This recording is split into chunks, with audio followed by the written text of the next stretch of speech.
Welcome to Drink for Initiative, the only video podcast that talks about drinking and Dungeons and Dragons. I'm Sean. I'm Joe. And so, Joe, tell us what we're going to be drinking tonight. Tonight, ladies and gentlemen, we are drinking Dragon's Milk Reserve. This is from a local bottle shop that I'm a huge fan of here in Arizona.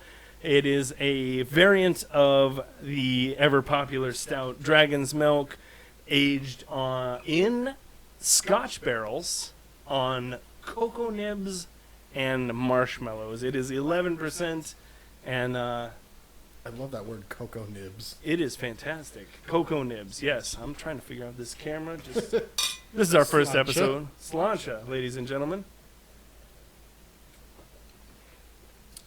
Big fan of this one. What are your thoughts, Sean? Oh, I think it's great.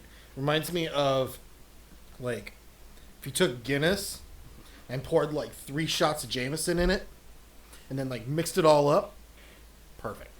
Yeah, yeah. A little more Scotchy than Irish whiskey, but yeah, you definitely get a real strong booze flavor.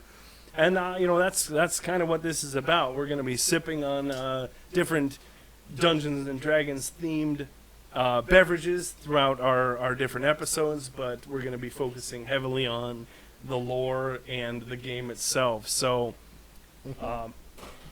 this episode is kind of an intro to us and a little bit of the background of how we kind of got into D&D. So, Sean, you are our resident D&D expert. How did you? Yes. How did you get into Dungeons and Dragons? Well, honestly, with that, I have to really credit my dad. He was really big into Dungeons & Dragons when it first came out.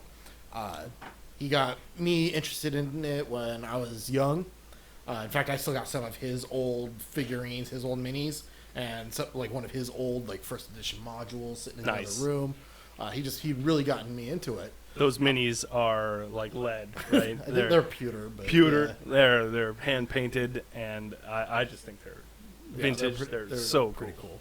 Yeah. But it's kind of funny looking at like the old minis and comparing them to some of the newer ones. How the newer ones are mostly like plastic or even 3D printed. A lot of detail on them. You look at these old minis, and they look like they're straight out of the 70s. Yeah, no, totally. And they definitely you kind of have to get into the game itself, use your imagination a little bit more with those old guys for sure. But that's what makes them special, right? Oh yeah, absolutely. And I mean, he tried teaching me again when I was really young, but back then I want to say it's probably 2.5 or third edition, like right around there.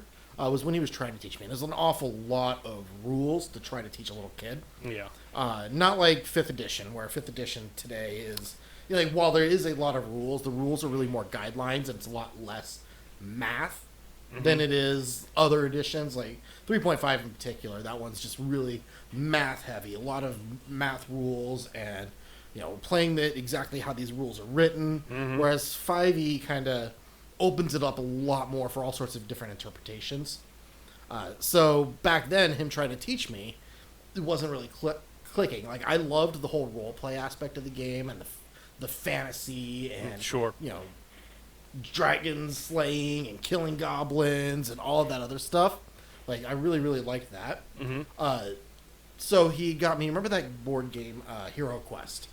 Yeah. It was very, very much like a dumbed down version of Dungeons and Dragons. It's a board game. You can either do your own homebrew type dungeon that you could build, or you could, it had a manual that would have different pre-made rooms. You go through and play that, and it had these minis and everything.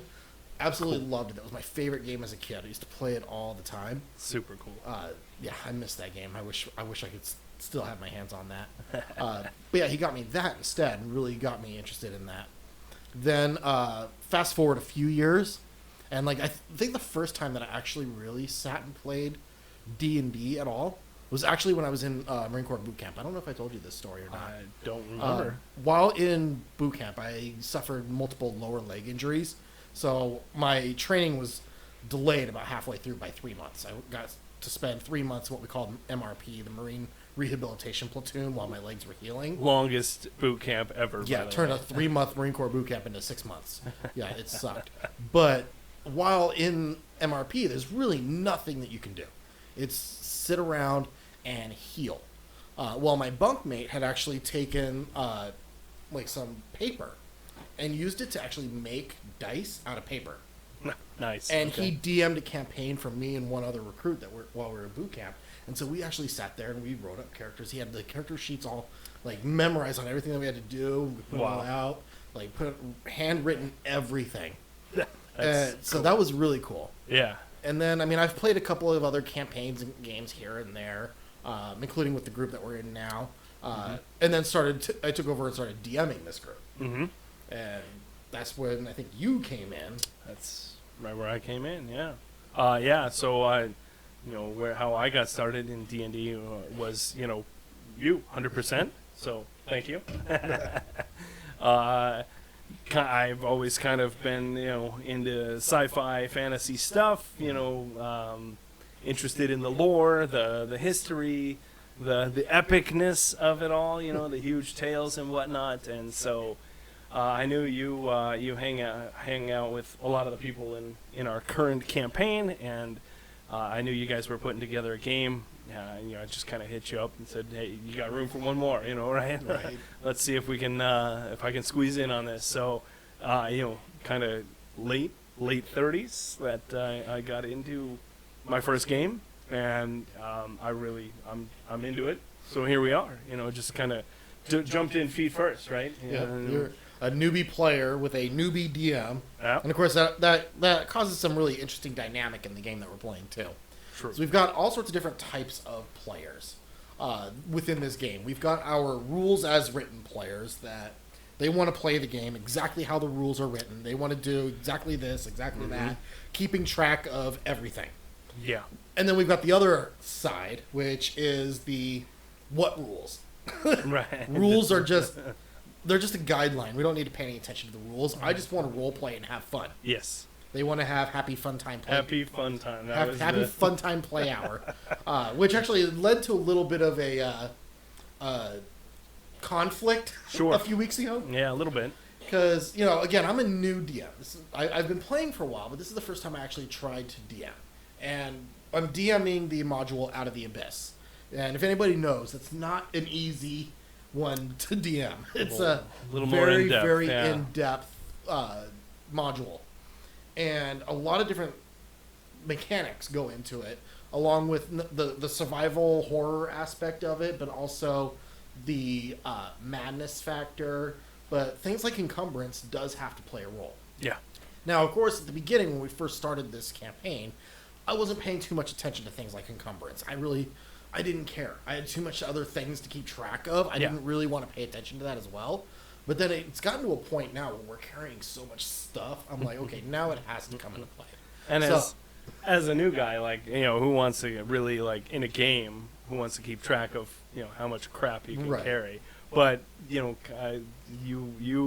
gave me a bunch of homework assignments to get ready for this, because I'm not really super familiar with the world and the lore and the different races. So I read a bunch of books, and we'll go over all those here for sure. But part of what the Underdark specifically and Out of the Abyss, part of what makes it cool is that you're roughing it. You have to carry your food. You can't just go hunt and kill things, and you can't run to an inn and eat at a tavern. And, and all of these different things that if you happen to come across a city, who says you'll even get to stay in that tavern? If they're gonna welcome you. Are you even welcome? Yeah, there were a lot of weird things that make it cool, and that's what makes it cool to me. Is kind of getting in the world. That's what it's all about, right? Especially since our whole group is all made of non-native races. Yeah. I mean, we've got a Dragonborn. We've got a Rock Gnome. Is that what he is?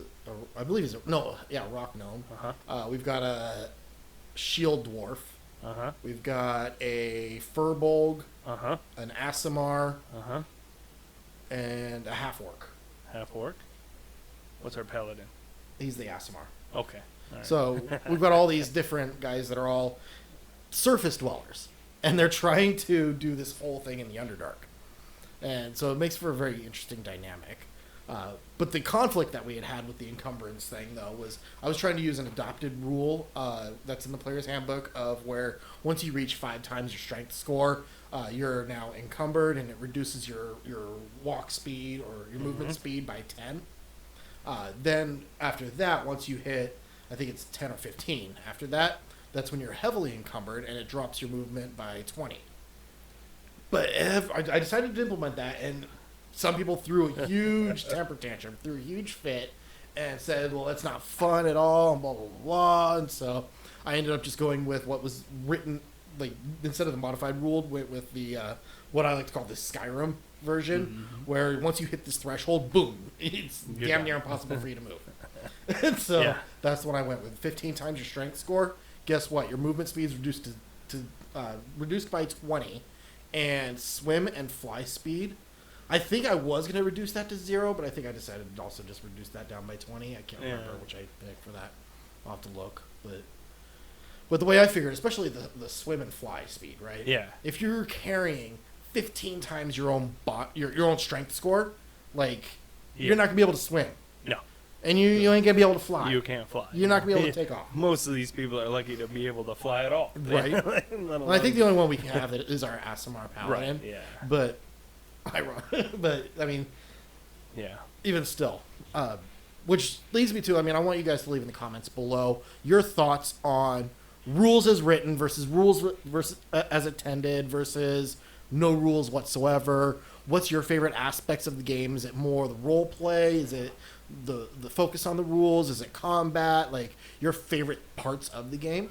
Like, that's what I want to know. Yeah. And being our first episode, it's kind of an introductory episode into a little bit about us. We're also looking for, recommendations on, there are a lot of these blogs and, podcasts and video blogs and all that good stuff out there. What do you guys want to see that isn't out there that we can do? Because we're going to cover a lot of different topics. We're going to probably start with the current campaign, kind of go a little bit into the Underdark stuff, and then eventually, I think what I'm planning on doing is doing a more overarching thing. Like, we'll start off talking more about Forgotten Realms. Like, that's where we're going to start, is the Forgotten Realms. Okay.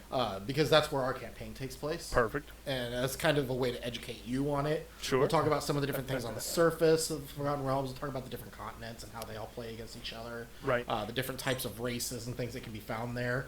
And then we'll move into talking in depth about the Underdark and all sorts of different things having to do with the Underdark, as well as, like, certain specific locations, both on the surface and in the Underdark, and how the people above and below kind of interact with each other, and what's, their culture, the technology, that kind of stuff that all plays into it. Yeah. A little bit deeper, I think, than a lot of the other people out there. We'll still obviously talk about things like, classes and races and encumbrance.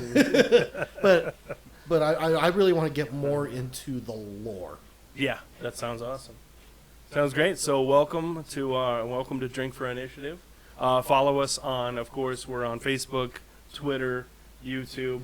Most of these will be on YouTube. We're going to be doing audio podcasts here as well shortly. But like us, comment on our stuff, follow us, and share, subscribe. Yeah, all please that do. Let's us get the word out, and we'll be doing some quality merch down the road. So keep us in mind for that. Absolutely. Welcome, and yeah, and of course, did you mention if they have any drink suggestions for us? Drink suggestions, absolutely. Any D&D themed drink suggestions that you might have, put those in the comments below. Like I said, any sort of topics at all that you'd like to hear us talk about, and get drunk while we talk about it. Yeah. Put your comments down below. Put down what you're drinking while you're listening to us. That's perfect. I like the name of this one, Dragon's Milk. We made a little bit of joke earlier about if you can actually milk a dragon. We'll, yeah, do dragons have nipples? Where's the teat on a dragon? Somewhere in between the scales somewhere. Well, our dragonborn character here, he'll be sure to find it. I'm not whipping out a nipple. Cheers. Cheers. Have a good one.